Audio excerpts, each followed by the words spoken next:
I won't surfing this winter. I've never been.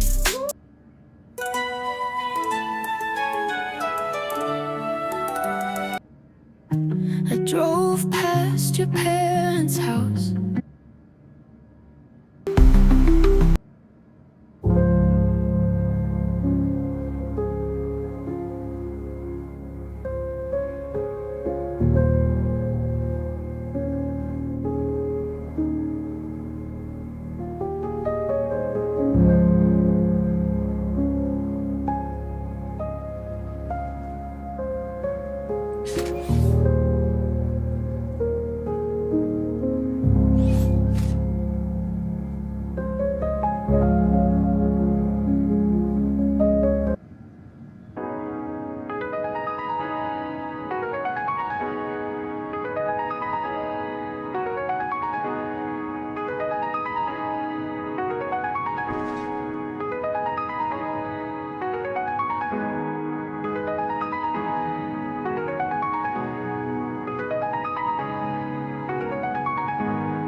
What is good, everyone? Welcome. Hope you're all keeping well.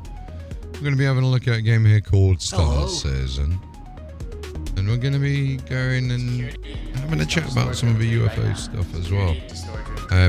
But before we go and get out there and do our missions, we're going to be going and have a look and getting a room 1, because I need to heal up.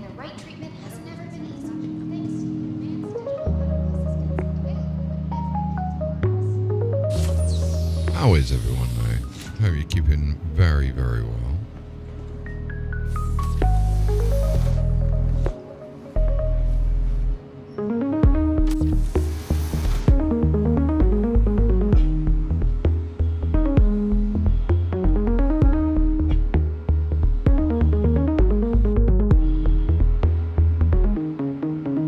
It's cold outside. I'm just going to have to close the back door very quickly.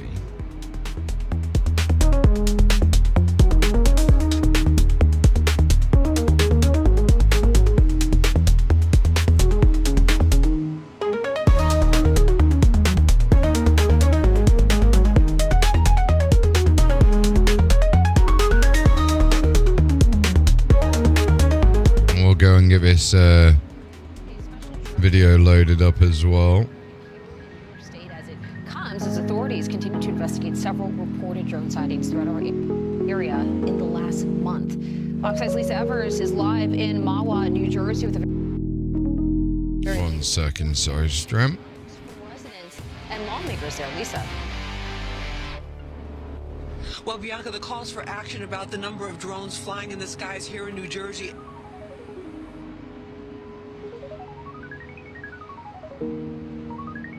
Okay, let's go and give a second window open where we can see this on. Add window capture. Create new YouTube window.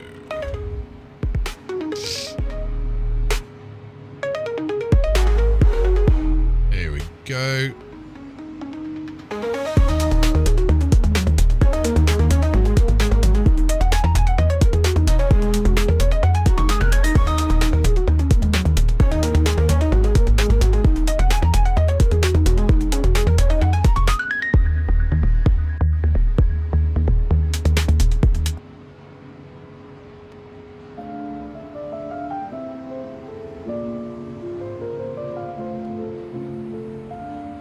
And New York is growing, as are the frustrations of local and state officials who can't seem to get any definitive answers from Washington.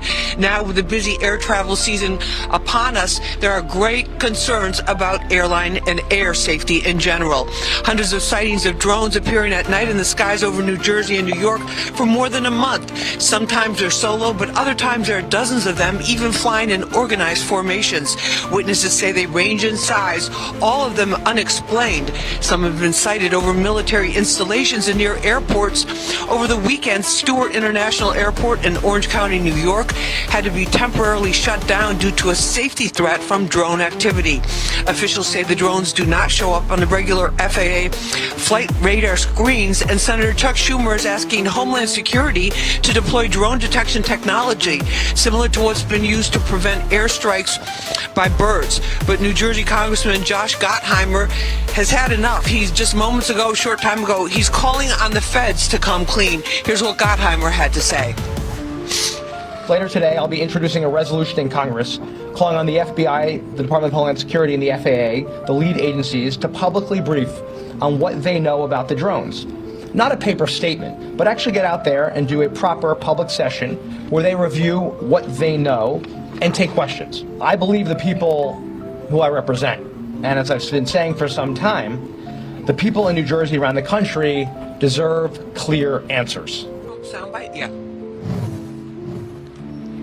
Now, just a short time ago, President Trump held a press conference in which he addressed the drone situation. Here's what President-elect Trump had to say. The government knows what is happening. Look, our military knows where they took off from. If it's a garage, they can go right into that garage. They know where it came from and where it went.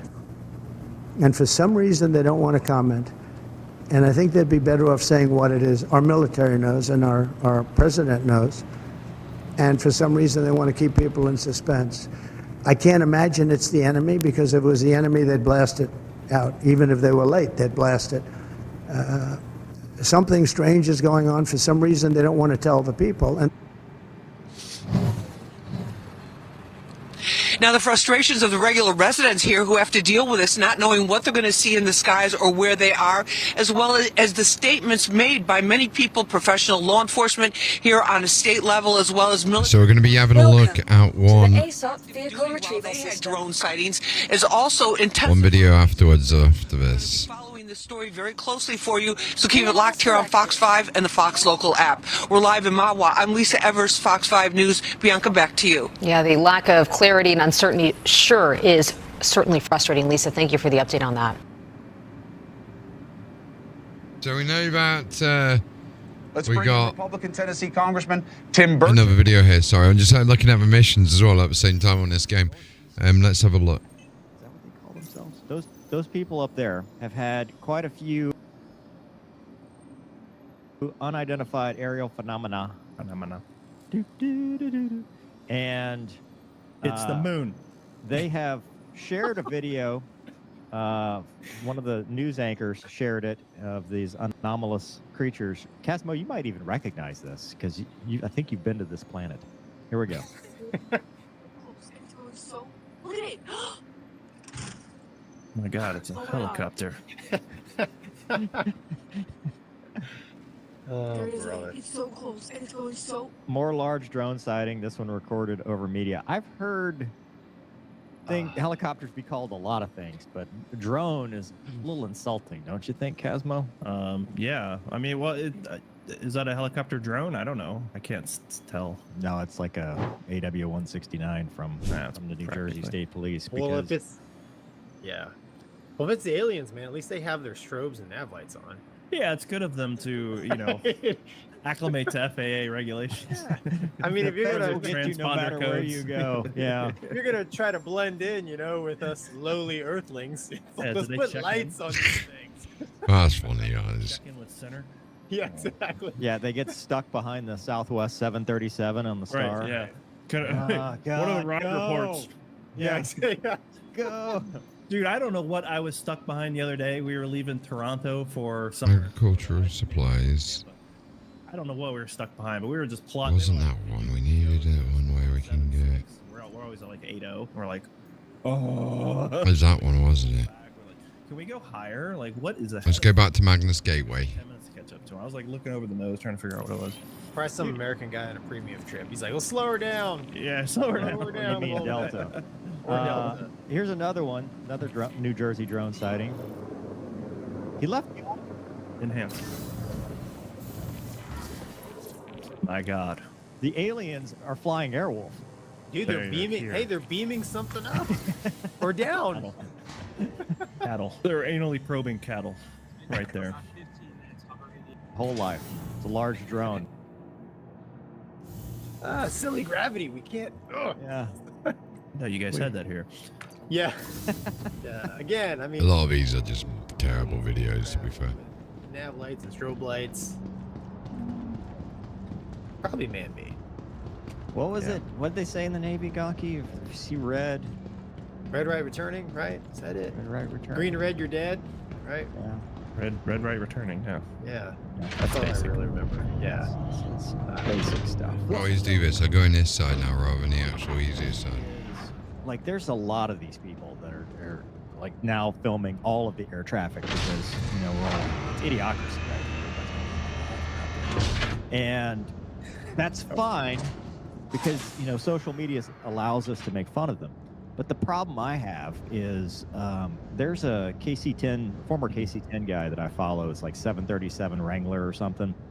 And he was he posted somebody's tweet or X or whatever they call it now of threatening chemtrails. She's like, kill me, an airline pilot I see that's, chemtrailing out there. Them guys, they ain't gonna do that in mine.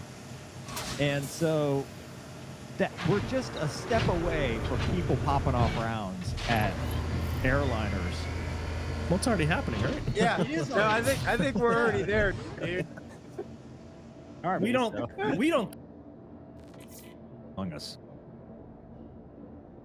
That was a bad one. Sorry about our video there, guys. At the displays with the FLIR and stuff, and I'm like, yeah, that's Sure. I can't explain that. I mean, the only thing that turns me off to the whole thing is like these things can travel all this way, but then they keep crashing. Like, you know what I mean? Like, it's like they haven't figured out the landing part yet, but everybody else is Spatial, dude, they get it at night IMC, Casmo, and I mean, they've not. The Joe Rogan experience. So Let's see what Joe Rogan show's saying about it. Interacting with a lot of government organizations over the past few years as I've been digging down this rabbit hole. Law enforcement at a federal level, DOD, executive branch, legislative branch, and some of the folks that I've come in contact with, they specifically work on weapons of mass destruction. Okay, so that's their job. So if there's a loose nuke in the United States, among other agencies, they would be some of the people that would be sitting in a skiff for 24 hours a day trying to figure out where it is and to go get it, right? So you can imagine that would be their number one priority, right? So I engage with these folks. I ask them, you know, what's the sense here? You know, people are kind of starting to panic a little bit, and this message is getting out there more and more broadly. And they assured me that's not the case, that there is not a loose nuke or other type of weapon of mass destruction that these objects, whatever they are pursuing right now. Otherwise, they would be working in a skiff nonstop to make that go away, that problem go away. So, you know, that's part of why I have a high confidence level that this is not a response to a massive imminent, you know, weapons of mass destruction threat on the eastern seaboard. So I just want to try to dispel that rumor right now. I've seen a lot of talk of that online, and I don't... Initiate jump on my mark. You know, I think a dangerous and a scary situation that's going on. Engage jump. From that particular angle, that's not the indications I'm receiving. So, how would they persuade? Hyperspace engine pod. Or have they given you any information that leads to this conclusion? Like, they would be the people actively working it, essentially, right? So, and they're not working it, right? So either the government is holding back that secret from the direct resources within the government that are responsible for finding these systems. Cancelled. Or they're not working the issue because there isn't an issue there to work. So the thing that I had heard was that it was a missing nuke from Ukraine. And if that was the case, what could they do? Is there any truth to this idea that we have the type of drone capability that we could send these things out and they would search for gamma radiation and they'd be able to find a nuke? Is that... So there are teams that respond to those types of potential emergencies, typically within the Department of Energy. Having, you know, potentially hundreds of drones flying around trying to identify these isn't necessarily the best way. Gamma radiation is typically well shielded in weapons, and at very high altitudes or even moderate altitudes like we're seeing these objects, it would be pretty difficult to detect them. And the way that NIST, DOE typically operates in this environment is ground-based teams searching for radiation. Engage jump. So it's not necessarily consistent with how they would do it to Jump. begin with. And then based off of that other information, that's what leads me to believe that's not the case. Well, that makes me feel better because I was freaking out this weekend. I think a lot of people were. Yeah, I got a couple. But it's one of those things, especially in this day and age with social media. There's so many narratives that get spread and retweeted. And, you know, I know a guy who's an insider and he says to get out of the East Coast and, you know, head for Nevada or, you know, there's a lot of that shit going on. Yeah. There's a lot of different versions of these drones, and this is what's weird. If they weren't ours, if they're not ours, you would think that they could just track them and find out, well, where are they landing, who's got them, how are they being used, is it RFI, like radio frequency, is it some sort of a different technology that's allowing them to pilot these things, like what is it? Yeah. They'd be able to tune into that and figure it out, right? So how come no one's been arrested? How come no one's been caught? How come they haven't, you know, tracked these things down to the source? Yeah, so there's a lot of good questions there. Let me back up by starting with the fact that this started about 2 years ago, at least. So But not like this. a little bit like this. Really? So, In this volume? not in this volume. That's the differentiator right there. But so Langley Air Force Base, you might be familiar with the fact that they had drone incursions of an unknown type, unknown origin last year. Right. That happened during about a 2.5, 3 week period right before Christmas. Right where we are now. That also happened the year before over Langley. Unknown objects operating over the base. They couldn't tell where they were going. They were unprepared for them. Same period of time, 2-3 weeks before Christmas. This is year 3, right? And they were expecting them to come again for third year in a row over Langley. And there was, some effort put forward to be able to better understand these when they came back. And they did come back, but they came back in a much wider swath, right? Now we have them all over New Jersey, all the way up to Massachusetts. And it's hard to tell exactly with the quality of the reporting right now, because it seems to be, the bigger the story gets, the more people are just looking up and seeing anything and pointing it out. But there are reports from Texas to Florida to California, Ohio, Minnesota, Pennsylvania. I mean, it's not just New Jersey itself, it seems. And even the Wright-Patterson Air Force Base was shut down for a drone incursion just this last Friday, a couple of days ago. So this isn't just a one-off event. It is in the sense that it's so large and so many people are paying attention to it. But this has been occurring for at least 3 years around military bases, and that's nothing to say with the incidents that we were seeing over the Eastern Seaboard and other training ranges that fighter pilots were seeing as they were doing their operations. So I'm a little hesitant to link it to the full story that we've been having here, this full conversation, but at least for 3 years this has been occurring. So, kind of getting back to your question, why can't we do more about it? It's a hard problem, I think, for a number of reasons. It's hard, but it's very solvable, right? I think this can be solved. We can solve it. But right now, kind of the word on the street is that these objects appear to be coming from over the ocean. There's senior congressmen, there's Coast Guard personnel, there's law enforcement. They're seeing a large number of these come from somewhere over the ocean. I don't know if that means necessarily they're popping out of the water physically, or if they're coming from some unknown location in the water and then proceeding over the coast. I don't know how that relates to Ohio. That's a pretty long trip if they are coming over the ocean.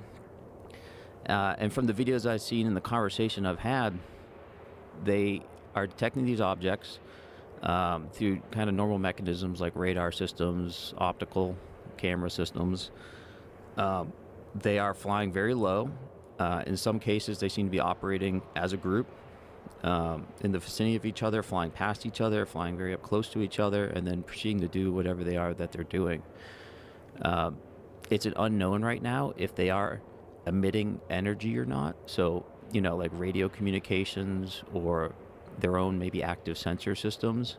It's unknown. I've poked on that front, and the best I can tell, the government doesn't know either. That seems so weird that they don't know that.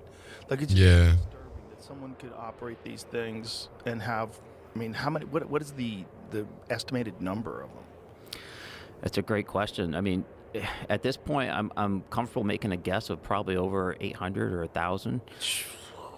And how many of those are sightings of the same object? How many of those are individual objects? How many of those are unique objects that? Right. So it's tough to say, but this isn't just a few objects that people are seeing. That's a big number. That is a big number, chap. So I can imagine some technologies that will allow traditional UAVs or drones to operate without emitting, right? So they could be, they could have a self-contained navigational system, right? Maybe they have their own onboard maps and they're using cameras to map where they are. So then they would be completely autonomous. You just send them out there and they would have a task and they would go through whatever their task is and navigate via their GPS or whatever tracking system they're using. Exactly. And DJI have it what is already. their task, right? Right. Is it just to instill panic and fear? Is it because they're sensing something? And if they are sensing something, they would have to be using what's called passive sensors, right? So like a camera system is passive, but if you're shooting a radar out and having it bounce off of something, that's active, right? And that's easier to detect than a passive system.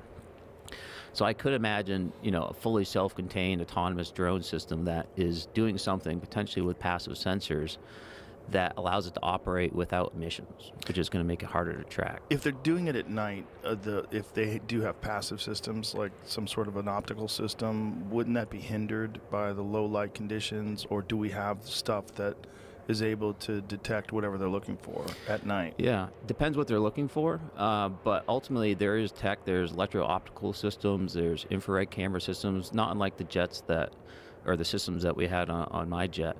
But we were able to detect these objects with infrared when we were flying off the eastern seaboard. There are a number of reports from law enforcement that their infrared systems are not able to pick these objects up. And not just this year, but also the incidents over Langley last year. The pilots that responded to that incident, I've spoken to them, they weren't able to lock these up with their infrared systems either. So they do seem to be exhibiting some type of signature management. That's interesting. So is the signature management so is it a heat signature that they're giving off? So that maybe there's some sort of a cooling mechanism inside of these things? Like how, if they have a propulsion system, so you would imagine it's some sort of an electric engine, right? Because a lot of them are very quiet. That's got to be giving off some kind of heat, right? Yeah, and that goes to some like very base physics, right? Like we create heat whenever we have, stored energy and we utilize it. So to be able to mitigate that to such a degree that you can't even detect them at all, it's pretty tough. I mean, I can imagine you can reduce your signature. We do it in fighter jets, right? Through kind of just like baffles where we cover the engine essentially to make it harder to see. But to have zero ability to detect or lock onto these objects is not a technology I'm familiar with. So other than that, are they exhibiting any type of movement that's extraordinary, or their ability to turn angles? Is there anything about them that points to this being superior technology? It's tough to say. Based on what I've seen just in the public from reports and kind of amateur photographers and witnesses, some of them do seem to be making pretty sharp turns. I wouldn't call them like physics breaking turns, but they don't seem to be operating like a normal aircraft, right? So they're down low, they're making what appear to be pretty high G turns, maybe like 3, 4, 5 G turns at relatively low airspeeds, which is indicative of them having a pretty significant power supply, right? Anytime you turn like that, you're burning energy essentially. So for them to be able to make these high G maneuvers and then remain in the area for another 5 or 6 or 7 hours and still have the battery life or whatever's propelling them, to then go over the ocean to a point where they're untrackable. Again, I'm not really familiar with that type of capability either. Yeah, it's the thing that disturbs me is not just that this is happening, there's so many drones and all these people are seeing them. It's happening for so long and nothing has been done. There's no, they're not scrambling jets to try to meet these things and follow them and track them. They're not shooting them down. They're not. It's just we appear so vulnerable because of this. Mm-hmm. Because if these are ours, or if these are people just fucking around and it's not a threat, okay, great. But why is it so prevalent? Like, why are there so many of them, and why have there been nothing that these people that are trying to investigate this have been able to do that's effective to put a stop to this? So there's some laws in this country that are a little bit antiquated when it comes to dealing with situations like this. So my understanding is right now these things are operating mostly in what's called Class G airspace, which is really low. It's away from airports. Not all, of course, right? They're over bases. So they're over LaGuardia. Yeah. But here's I think where a lot of the trouble's coming in from. I think the government has to make the presumption at this point, based off the feedback from the DoD and others, that if this is not a foreign adversary, then we have to make the assumption that it's a U.S. citizen that's operating these. Because of that, they essentially need a warrant in order to wiretap these. What? Yeah. Even with the Patriot Act? That's the feedback I'm receiving. That's the legal limitation. Come on. They don't even need a warrant to get into my phone. Get the fuck out of here. I don't buy that. Well, whether it's the reality situation or not, that's how they're proceeding, right? And so to overcome that, there's like a 120-page report that needs to be filed all the way up to the Deputy Attorney General of the United States in order to even intercept these signals that they may or may not even be emitting, to be able to determine where they're going. And so I think that's one part of what's like slowing down this whole investigation. On the other hand, for base commanders, they have limited authorities to protect their base, but when they do, they need to submit basically a request all the way up to the Secretary of Defense.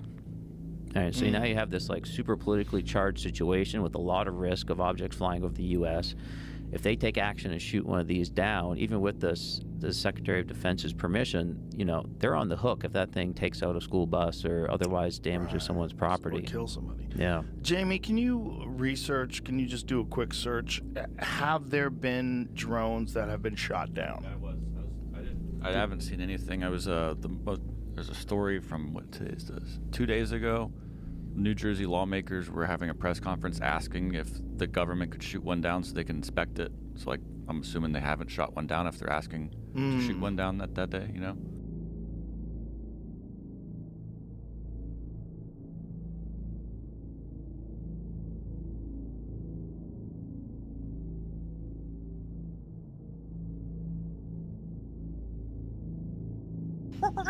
The Joe Rogan Experience.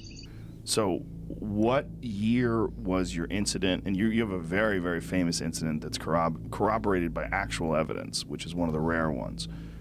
What year was it, and where did it take place? So it was 2004, November 14th. It's really, if you draw San Diego to Ensenada, Mexico, we're about 60 miles off the coast in between the two. We're doing workups, so when we get ready to deploy, this was for the 2005 deployment. We were going at sea for November and December of 2004. So we had been out. I had just taken over the squadron mid-October, so I'd been the CO for a month. So we go out and we're putting the battle group pieces together. So it's not just the air wing, but we're on the. It's crazy, isn't it? It's actually crazy. Support ships out there, and we're going to integrate all the defenses and train as one unit. So the exercise that we're going to do is an air defense exercise where there's good guys, bad guys. They're all from the air wing. So the bad guys today are going to be the Marines, VMFA 232, the Red Devils. So they're going to launch and they're going to go about 100 miles south of the ship, and we're the good guys, and we call it a 2v2, so it's two of us against two of them. And we're going to work with the USS Princeton, which is going to be the controller, and they're going to control the blue forces, and then the red guys are going to give us a presentation that, they're going to try and intercept so we can stop them from getting up towards a carrier. So that's kind of the training set that we're all good. So the Marines take off first, and they start heading to the south. Now, we have no idea that for 2 weeks, the 2 weeks we've been at sea, they've been tracking these things coming out of the sky. And when I talked to the Princeton controller, he's like up to about a dozen of them. They would come down from above 80,000 feet. They'd drop down to about 20,000 feet. They'd hang out, and then they'd go straight back up after about 3 or 4 hours. Now, when you say they've been tracking them, who specifically? This is the USS. The Princeton was tracking them. They saw them on the Nimitz radar, and the E-2 could see them. Because they're out there, that radar's on all the time. And the Spy 1 system on an Aegis cruiser is, the State is probably one of the most sophisticated systems in the world. So typically when something like this happens and there is some unexplained phenomenon, what do they do? In this case, if we were in a threat environment, they would tell us. But we're off the coast of San Diego. It doesn't come to the air wing, so we have no idea that these things are out there at all. So they observe these things, and they never bothered telling any of you guys? That's correct. So they just knew that these things had been visiting this area, yes, but they just allowed this training exercise to take place anyway? Yeah. Talking to them, for the 2 weeks, they would show up, but it was when we weren't flying. So the typical carrier schedule is, for us, it was about noon to midnight. It's a 12-hour day. There's reasons for that. It can go a lot longer, but for training, we just do the 12-hour day thing. And it's cyclic ops, so you got guys taking off and landing periodically. So we were on one of the first goes. It's, noon, 1 o'clock, somewhere around there, and we take off. The Marines take off first, and my buddy Cheeks, who request landing permission. Leading the Red Air, when he launched off the carrier first, they called him up and said, "Hey, docking request code sent." The original legacy F-18s don't have as much gas as the Super Hornets. Super Hornet's about 30% bigger. So they start talking to him about fuel, and based on how long we're going to be airborne and everything else, they go, "Hey, why don't you just go ahead and proceed to your cap point?" Because we had just taken off. And that's when the controller had come up and said, "Hey," I forget our call sign, it's probably like dealers, usually what we went. So that'd be like dealer 11, this is Princeton Control, what do you got, say your loadout. And I kind of chuckled. I said, well, I got a CATM 9, which is basically just a blue metal tube with a seeker head for an AIM-9 IR missile. It's a training. It doesn't come off the airplane. You can beat it with a sledgehammer. That's the only way you're going to get it off, or you got to unlock the lugs with a key. So I'm like, kind of chuckling. He goes, well, hey, we're going to cancel the training. So we're like, okay. He says, we got real world vector, and they're going to send us out to the west. So picture if it's, you know, if you got a clock, the Nimitz is in the middle. We're a little bit south of that, about 40 miles south, and then the Marines are about 100 miles south of the ship. About 60 miles between the two of us. So as this is all happening, my wingman is joining up. All right, and these are F-18F, so there's two people. Deploy landing gear? It's me and my Wizzo, which is weapon systems operator, and I've got the other pilot and the weapon systems operator in the other jet. So they tell us all this. Hey, we're going to real world vector. Lowering gear. 70, about 60 miles away from where we're going. So now we're going out even further out to sea. We have no idea what we're intercepting, and this is when the controller starts talking to us. He says, hey, sir, we've seen these objects. They've been, for 2 weeks, they've been coming down, and he's giving us the whole story. He says, we need you to go investigate. We want to know what these are. So but they're asking you to investigate in a jet that's unarmed. That's correct. Okay. Yeah, we have no, and there's reasons for that we don't fly. We typically don't fly with live ordnance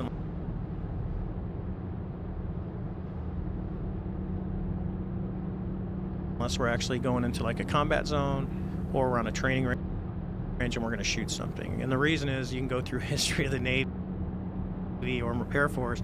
If you put live missiles on airplanes and then you start doing training where you're squeezing the trigger, someone always messes the switchology up and someone gets shot down. It's happened multiple times. So we don't do it. You know, there's times that we do, but it's rare.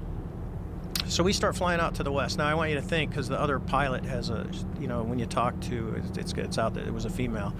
When you talk to her, it's, here's the, kind of goes through the mindset of, hey, we're off the coast of Mexico, real world vector, we have no idea what we're going to look at.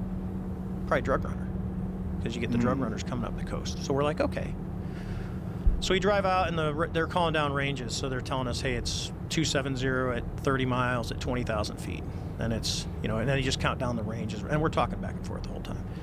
So they get out to a point where they say, hey, merge plot, which means radars have resolution cells, you know, range and azimuth of what the radar can actually see. Once you're inside that box, you can't tell the difference between me and the object I'm going at. We're just become one big blob. Why is my internet going slow when we're watching this shit? They're after me. Left-hand side. And I'm gonna go to a clock code to make it simple. So the object we're gonna end up looking for is right in the middle of the clock. And we are at the 6 o'clock position. And my wingman is off to my left side, so she's further down with her Wizzo. So as we're looking around, we look to the right, and there's yesterday was a perfect example out here. The water is perfectly calm, no white caps. I mean, it's literally a perfect San Diego, California day.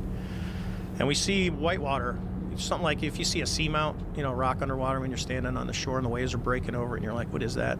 It's usually because there's a rock under the water. So it looks like that, but it's about the size of a 737. It actually kind of has a shape of like a cross, and it's pointing to the east. So you've got the long part going east-west, and you got a couple of things going north and south. So as we're looking at it, because that kind of draws our eyes, we're like, oh, that's kind of odd. We look down, and the Wizzo in the other airplane comes up and says, hey, skipper, do you? And that's about what he gets out of his mouth, and I'm kind of looking at the same thing. I go, dude, do you see that? What is that thing? And what we see is this white tic-tac looking object just above the surface of the water, pointing north-south, and it's going north-south, east-west. It's just radically moving forward, back, left, right at will. And it's moving around the disturbance, the white water that we see. How big is this thing? So, over time, it's about 40 feet long. And the way I estimate that is, I mean, I got a lot of time fighting other airplanes, so it's about the size of a Hornet fuselage, so that's why I say 40 feet. And this thing's just going left. So the first thing you see when you look down, you go, and this is with our eyes, it's not sensors, right? So we're looking down at this thing, and first thing you think is helicopter, right? Helicopters typically stay below 200 feet when we're out there, and they're just driving around. We're pretty far away from the ship for a helicopter for one of ours. So what is it? So the first thing you look for is rotor wash. You know, if you've watched any TV show that starts kicking the water up, you can see that. It's really easy to see from the air. So we're like, no rotor wash. Matter of fact, don't see any rotors. Don't see any tail rotor. Don't see any, you know, the main rotors. We're like, that's kind of weird. So as we're driving around, we're looking at this thing. We get to about the 9 o'clock position. How far away are you from this thing? I'm at 20,000 feet, and it's right down on the surface, right off our right side, so I'm probably maybe a couple miles lateral. 20,000 feet, and we're just watching it move around. And so it's very small in your eyes. Not overly small. I mean, an airplane down that low, it's 40 feet. You can see pretty well. It was pretty clear. So I'm like, okay. So I said, I'm gonna go check it out. And that's what we're trained to do. The other pilot says, hey, I'm gonna stay up here.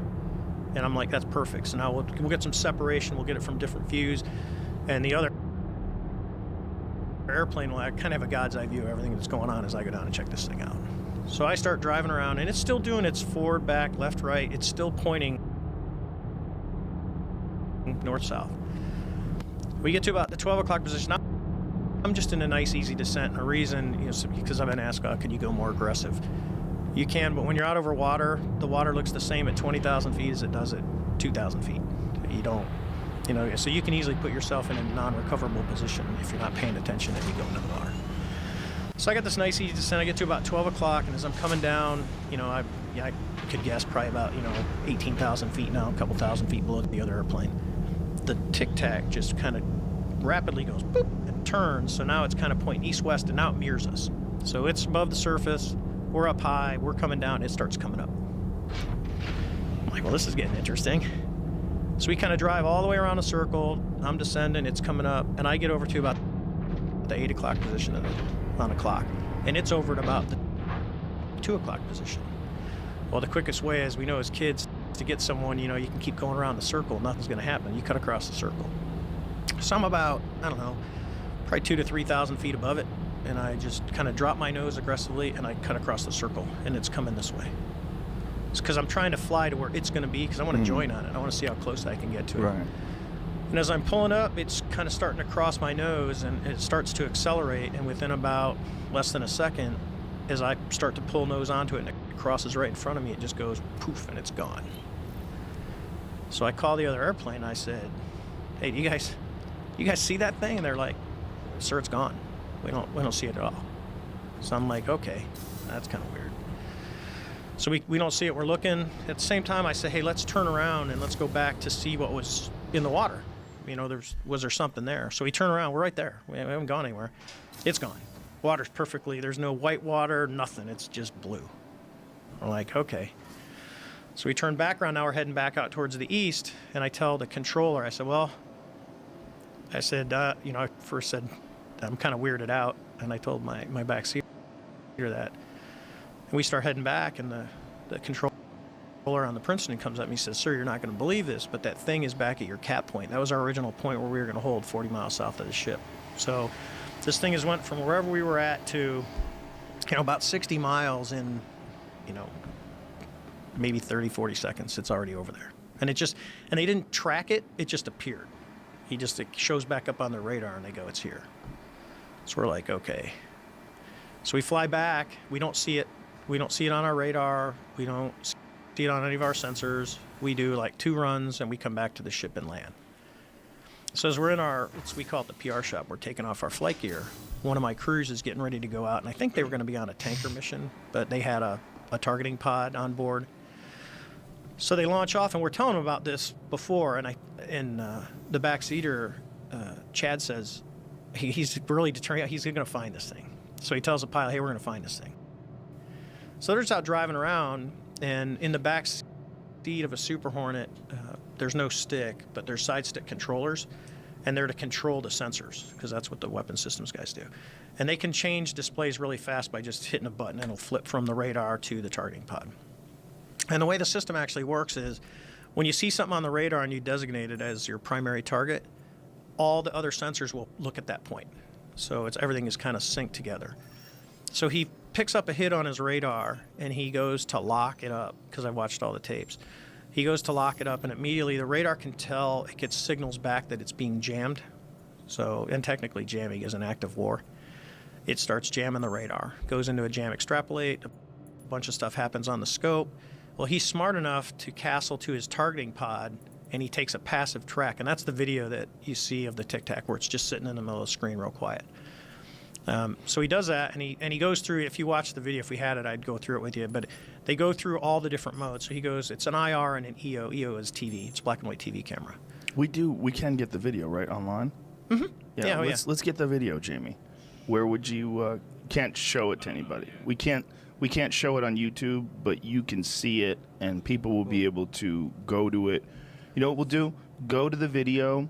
And we'll tell people when we're starting, and we'll tell people what the title of the video that you get to is, and they can sync it up themselves if they're watching it. It's publicly owned. Sorry. Yeah. It's publicly owned. It's American government released it, so it is actually something in the public domain. So you think we could play it on YouTube and not get pulled? Yeah. 100%. You think so, Jamie? It's a government. Those things, I would say, yes, we should be able to. But sometimes those things get messy, so let's take a chance. Okay, let's take a chance with this one. Okay. I know if you find a New York Times article, there's a link to it. It's a Pentagon release. YouTube is crazy with copyright stuff, and we've always been like 2 steps away from getting pulled off of YouTube completely. It's a real disaster. I understand from their perspective. There's a lot of legal issues they have to deal with, but I have it on a private server. I could maybe send Jamie. The issue, I believe, though, is the actual copyright of the video itself. Oh, it's a Pentagon release public domain. And the Pentagon's going to come after us. I don't think so. I don't think so either. Did you find it? I want to find a good version of the video that doesn't have somebody else's Jeremy, do you know? Yeah, I've got an unwatermarked version. Let me just look it up and send it to you. Tons of Jeremy will watermarks get all it to over us. I have to figure out how to send it to you right here. Give me a second. Do you have AirDrop? Or could you AirDrop it? Yeah, but I got it on a page. I got it on a page, a private page. I can send Jamie. Oh yeah, okay. Do you have Jamie's info? No. Yeah, Send. I'll write it down. Okay, I'll figure it Or out. you can send it to me, and I'll send it to him. Okay, that's pretty easy. Sorry to disrupt the momentum. No, you're good. But I think it's probably important to be able to have this the video itself, so you can just talk about it. And we're about to yank it up here. Okay, Jamie wrote it down for you. There you go. Give me a second to get it out. Okay. And for people who don't know, Jeremy also produced Bob Lazar, Area 51, and Flying Saucers, and he was in here when we had Bob Lazar in, talk about Bob's experience, and Jesus, if that wasn't a game changer for me and for a lot of other people. This is a subject that it's so easy to mock. This is why I think it's so important that we talk to people like you, because, like I said, just your average, everyday UFO crackpot, they believe everything and anything. Have you ever had any UFO experiences before this? No, the irony, and I tell this story. My mother-in-law, she'll be listening. She literally, every time I would go home, she would ask me, "Hey, did you see UFO? Did you see UFO?" And I'd be like, "No." And when I first started dating my wife, she was a big National Enquirer. She had all the supermarket tabloids, and I would always just feed her crap for it. So this happens, and I never say a word. So my friends all knew it was a great story over beers because they go, "Hey, what's the coolest thing you ever saw flying?" I go, "I chased a UFO," and they go, "Get out of here!" I go, "No, seriously," and I tell them the story, and they're like, "Dude," I go, "Yeah." So I go home, and I got asked by Lou Elizondo to do the New York Times article, which, as like anything else, I always say no. Like, it took a bunch of times to get me on your show. Jeremy kept asking, and it was... Thank you, Jeremy. You got to thank my contractor's wife, Angel, who we were at a party drinking, and she goes, "You got to do Rogan." I go, "What?" She goes, "It's the biggest podcast on the planet." She goes, "You got to do it." And I go, "All right, I'm going to do it. Just for you, I'm going to do this show." So shout out to Angel. Yeah, from New Hampshire. So... So my mother-in-law, we're sitting there, and I know the New York Times article is going to come out, and so it was at Thanksgiving when the article came out, 17. So it was Thanksgiving in 2017, and everyone had kind of left the house. So it's just my wife and my in-laws, a couple of us sitting in the kitchen, and I said, "Hey, I got to tell you guys this." They said, "What?" I said, "There's going to be this article comes out in the New York Times, and I'm in it." And they're like, "Yeah." I go, "Well, I chased a UFO." My mother-in-law's like, "Ha ha!" She looks at my father-in-law. He's rolling his eyes, looking at me like, "Oh, are you serious?" And I go, "Yeah, oh, yeah." And she's like, "You never told us." I go, "I never really told anyone." I mean, my wife and kids knew the event happened, but they didn't have all the details because this is one of those things I just didn't get into. Is it classified? No. Was it at any point in time? No, there's a lot of rumors out there that it was classified and the ship got locked down. No, it wasn't. Men in suits did not show up. No one told us not to talk about it. And this is because there's a lot of other people saying other things. And I said, Look at it. Here's the context. So in the battle group, you've got the admiral, you got the captain of the ship, the captain of the Princeton, and then you've got the other COs. So in position-wise, I'm probably, as a CO of a squadron, in the top 20 out of 6,000. And no one came to talk to me. No one came to take my tapes. No one showed up in a suit. No one told me not to talk. No one talked to any of my air crew that were involved in this. There were 6 people total involved, the 2 that shot the video and the 4 of us that looked at it for 5 minutes with our eyes. No one, nothing. It just, and I can get into how, there's a report that George Knapp got released. I call it the unofficial official report.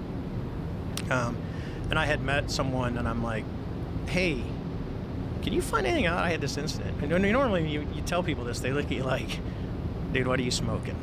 And I'm like, no, I'm good. I'm tested. And they go, and they said, well, let me see what I can do. And I had got a call. I was doing some aerospace work, and I had gotten a call on my cell phone from a guy. And he said, hey, I want to investigate your incident. And I go, okay. So he did. He investigated the incident, and it was very, very thorough. I mean, if you've read it's about 10 pages long. And he tracked down everybody. He tracked down all the people that were, the air crew that were involved. He tracked down the admiral. It was a pretty thorough report. And I didn't think anything of it, because, the people have worded it's out there, so they want to do FOIA, but it was never released in a FOIA request. I actually had the Navy call me. I'd been out of the Navy for like 6 years. And let's explain to people that means Freedom of Information Act. So I got called by a public affairs person from the Navy and said, hey, is this Commander Fravor? And I said, yeah. And they said, hey, do you know of any documentation on your UFO incident off the Nimitz? And I said, official. And she said, yeah. I said, no, because I knew the report existed, but to me it was an unofficial, because I didn't know where it went. And I had a copy of it, but because it wasn't official, well then, years later I find out that the guy who actually did the report was part of the ATIP team, and I was talking to Lou Elizondo, who runs that program, and Lou showed me the documentation of the original, I think it's like 13 people that were part of ATIP, and they were FOIA exempt. And I'm like, well, that's hey, I know that guy. He's the guy that did the report, which is why it never ever came out until George got his hands on it. How is something Freedom of Information Act exempt? Obviously, DOD has the ability, because I'm not a conspiracy theory person at all. I mean, I'll just tell you that.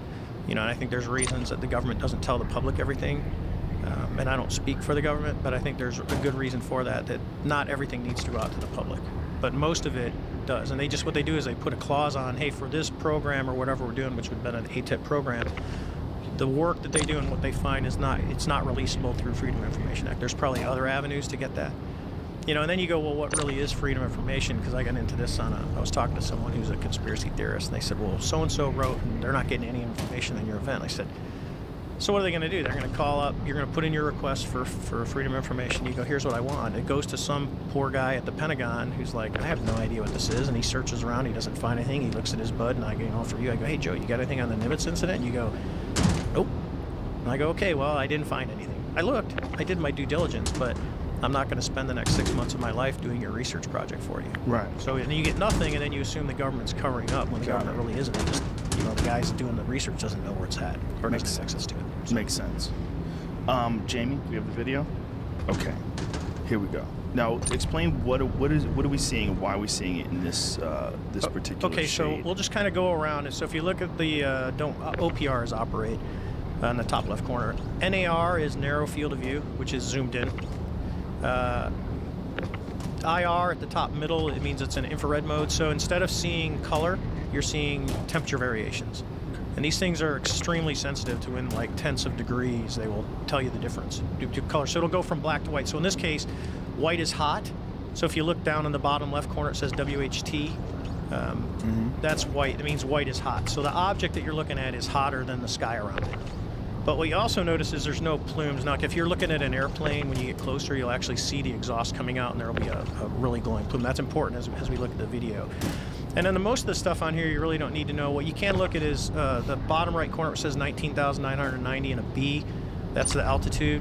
And if you look up in the little words where it says HDG and then BALT, it's autopilot. So it's on altitude hold. It's just flying for that. So you can go ahead and play the video. And so those two bars next to the white object, that's a passive track. So what he's done is he's commanded the FLIR to track that. So what the system does is it uses, it's actually tracking, it can track pixels, and it's just basically blocked those hot pixels, those white pixels from the black ones. And then you're gonna see now, pause it real quick.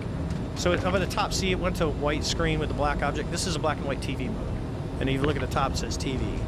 So narrow in TV mode is actually, you can get closer. Do you know, it's going to be quicker to just move this, isn't it? TV mode. So there you can get closer with the TV mode. So as you look at it now, in this case, you would actually start to see stuff going on. And even in TV mode, because you get exhaust, you know, the black exhaust that comes out, you'll usually be able to see kind of some of that coming out of the back end. You don't see it. This thing's just sitting there. And if you look at the top where it says 3 right, that's the pod is looking 3 degrees right of the nose of the airplane, right? So he's just flying along. The bottom numbers, don't worry, those are time. So it's 41:56. So go ahead and hit play. And what he's doing is Chad's going through all the different modes because he's like, oh, I got it. And he's going to try and see the best video that he can get. Now, there's rumors that this video is like 10 minutes long. No, what you're looking at is the entire video. Now, notice where it says 99.9. So hit pause real quick.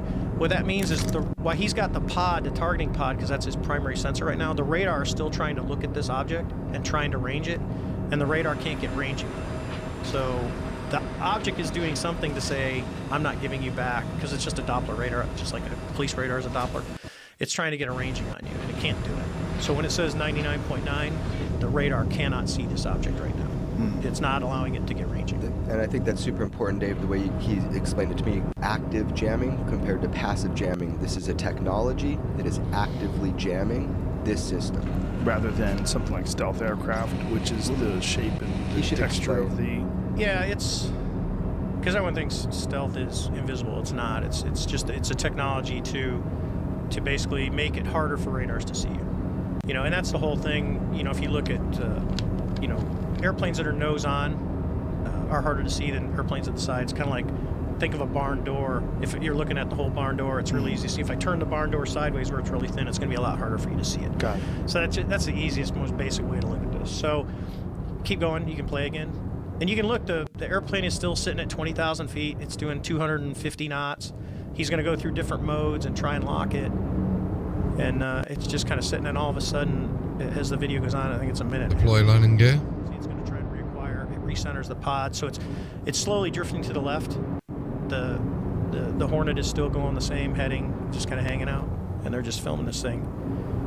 And then when they get close, it's going to deploy landing gear. Well, you see it on a full, because this, you know, you think digital, you'd be able to get a 1-for-1 copy, unlike, you know, when you copy your album to a Gear down. You're still doing digital. And off it goes to the left, and that's pretty fast to leave that field of view. When we have big monitors that we look at these when they come back, so we're looking at the original tapes. So play the end of that again, please, Jamie. So when it's taking off, how fast? When it just sort of like leaves the field of view and takes off to the left, how fast is that going? I would say pretty fast. It's an estimate. If we had ranging, you know, you could obviously do the triangle and go, hey, because we know how big the field of view is. But for something to leave the field of view that fast with the pod just staring is pretty fast. I mean, it's like out of here. Like nothing that we have? No, because we can't.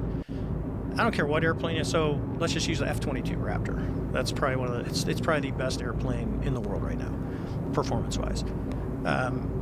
It can't take off like that, especially if it's a hover. I mean, you're talking something that's just sitting in space in the wind, and then it just all of a sudden accelerates. Airplanes don't work that way. And it's not leaving any exhaust plume. No, notice there's none. And when you go back to the IR at the end. Even in the IR, you don't. Yeah, see, there's IR zoomed in, and there's no. You would see a plume if that was an airplane. It's creepy how it takes off. Yeah. With active jamming, it's intelligently controlled. There's no rotors, there's no plumes, there's no exhaust, there's no tail fin, there's no tail number. This thing goes from a standstill, takes off. It's a propulsion system we don't have in our inventory, and no other nation does. That's how it's understood by the government. Now that's so if the fastest plane on Earth was trying to do that same maneuver, this system would be able to track it? Yeah, well, yeah, it would stay with it until it got to the limits of the pod, you know, as far as looking to the left. But right. And, you know, the radar would see it. I mean, when you get close enough, you're gonna, you know, everything becomes visible. Right, guys. Like I mentioned, it is a short stream tonight, but thank you very much for joining us, and we will see you all very, very soon.